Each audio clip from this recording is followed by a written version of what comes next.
Саламатсыздарбы?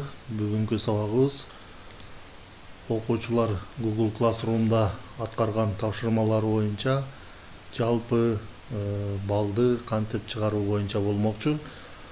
Ал үчүн Google Chrome'догу Google'дагы өзүбүздүн Classroom'га киребиз. Мисалы, бул жерден мына мугалим өзүнүн Google'дагы классына кирип, киргенден кийин окуучуга ушундай тапшырмалар берилген. Мына 1, 2, 3, 4 тапшырма берилиптир окуучуга.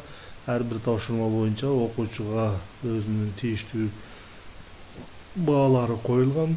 Бул жерде мугалим жалпы балды чыгаруу үчүн бул жерден настройка дегенге барат. Настройка дегенге барганда ушундай болуп чыгат. Бул жактан төмөн жакка барса оценки деген бар, калькулятор оценок деген. Ушу жерден расчет общей оценки деген жерде общая оценки нет деп турат.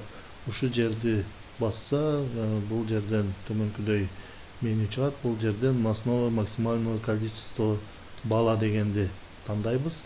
Тандагандан кийин бул жерден показывать учащимся общую оценку дегенди жандырабыз. Жандыргандан кийин бул жерден сохранить дегенди басабыз.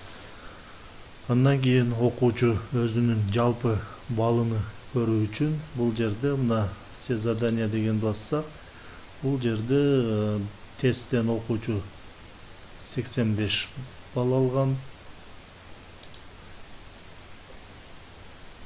Мисалы, азыр бул жерде обновить этип коеюн. Мисалы, окуучу тесттен 85 балл алган. Ар бир тапшырма боюнча өзүнүн тийиштүү балын алган. Окуучу бул жерден өзүнүн жалпы балын көрүү үчүн лента дегенди, задания дегенди тандайт. Задания дегенди тандагандан кийин бул жерден окуучу открыть свой профиль дегенди тандайт. Открыть свой профиль дегенди басканда бул жерден окуучунун ушул курстагы жалпы балы чыгат. Мына бул жерде 85,15 балл алыптыр.